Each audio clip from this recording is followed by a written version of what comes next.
LSPS రాష్ట్ర working president ఈ రోజు నారాయణఖేడ్ సాయిబాబా ఫంక్షన్ హాల్లో లంబాడి హక్కుల పోరాట సమితి ఆధ్వర్యంలో ప్రపంచ గిరిజన ఆదివాసీ మూలవాసుల దినోత్సవం జరుపుకోవడం జరిగింది. దీనికి ముఖ్య అతిథిగా LSPS జాతీయ అధ్యక్షులు దాసరాం నాయక్ గారు, అదేవిధంగా రాష్ట్ర అధ్యక్షులు రాజేష్ నాయక్ గారు రావడం జరిగింది. ఇక్కడ వందలాది మంది 1000 మందితోని ఈ సభ అయింది, విజయవంతమైంది.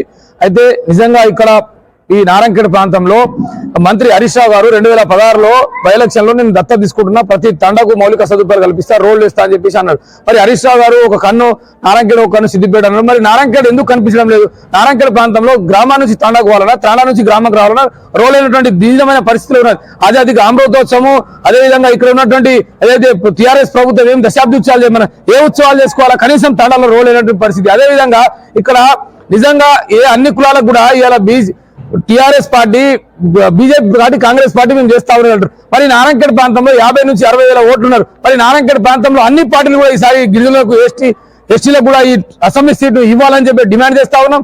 అదేవిధంగా ఇక్కడ ఉన్నటువంటి అన్ని కులాలకు కూడా ఏదైతే దళిత బంధు కానీ, బీసీ బంధు కానీ, మైనార్టీ బంధు ఇస్తామని అన్నారో, మరి గిరిజనులకు కూడా ఏం పాపం చేసి గిరిజనులకు కూడా ప్రతి కుటుంబానికి 10 లక్షలు ఇవ్వాలని చెప్పేసి డిమాండ్ చేస్తా ఉన్నాం. అదేవిధంగా ఈ నారాయణఖేడ్ ప్రాంతాన్ని ఏదైతే వలసకెళ్తున్నటువంటి గిరిజనులకు కూడా ప్రత్యేక ఉపాధి అవకాశాలు కల్పించి పరిశ్రమలు స్థాపించాలని చెప్పేసి ఇలా కోరుతా ఉన్నాం. అదేవిధంగా ఏదైతే ఎస్టీ కార్పొరేషన్ 2020లో అప్లికేషన్ చేసినటువంటి ప్రతి ఒక్కరు కూడా ఎస్టీ కార్పొరేషన్ చేసుకున్నటువంటి నిధులు కూడా దారి మరలించి ఇలా ఇవ్వకుండా మోసం చేసింది. కాబట్టి ఆ నిధులను ఇవ్వాలని చెప్పేసి తెలియస్తా ఉన్నాం. అదేవిధంగా గిరిజన దినోత్సవాన్ని ప్రభుత్వం అధికారికంగా నిర్వహించాలని చెప్పేసి ఇలా డిమాండ్ చేస్తూ ఈ కార్యక్రమాన్ని నిర్వహించడం జరిగింది. దీనికి అందరూ కూడా ఖచ్చితంగా రాబోయే రోజుల్లో ప్రతి తాండాలో ఈ విషయాలు తీసుకుపోతాం.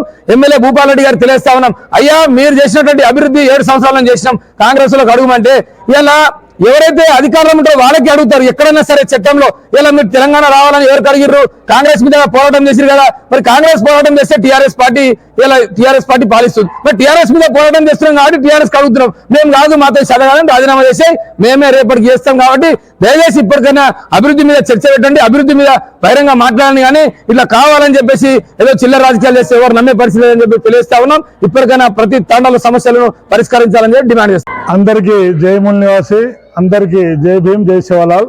నా పేరు దాసరాం నాయక్, లంబాడి హక్కుల పోరాట సమితి నేషనల్ ప్రెసిడెంట్. అదేవిధంగా ప్రకాష్ రాథోడ్, రాజేష్ నాయక్ ఉన్నారు. ఇవాళ నారాయణఖేడ్లో ప్రపంచ మూలవాసుల దినోత్సవం జరిగింది. ఈ నారాయణఖేడ్లో ఒక 1000 మంది మూలవాసు గిరిజనుల, లంబాడి గిరిజనులతో సభ జరుగుతుంది. ఇక్కడ ఈ సభలో ప్రధానంగా నారాయణఖేడ్ ప్రాంతంలో 220 తండాలు ఉన్నాయి, 50,000 మంది ఓటర్స్ ఉన్నారు. స్వతంత్రం వచ్చి 75 ఏళ్ళు అయినాయి. కానీ ఏ తండాకు మౌలిక సదుపాయాలు లేవు, రోడ్లు లేదు, రవాణా లేదు, స్కూల్ లేదు, ఇంటర్నల్ రోడ్లు లేవు, నీళ్ల సౌకర్యం లేదు, ఒక హాస్పిటల్ లేదు, 108 తండా వరకు చేరుకోదు. కాబట్టి ఈ 220 తండాల్లో మౌలిక సదుపాయాల కోసం పోరాటం చేయాలని ఒక తీర్మానం చేశాము. ఒక 10,000 కోట్ల రూపాయల స్పెషల్ ప్యాకేజ్ ఇచ్చి ప్రతి తండాకు డాంబర్ రోడ్లు, ఇంటర్నల్గా సీసీ రోడ్లు, అండర్ గ్రౌండ్ డ్రైనేజీలు, తర్వాత 10 తండాలు కలిసి ఒక residential KG to PG residential పెట్టాలి.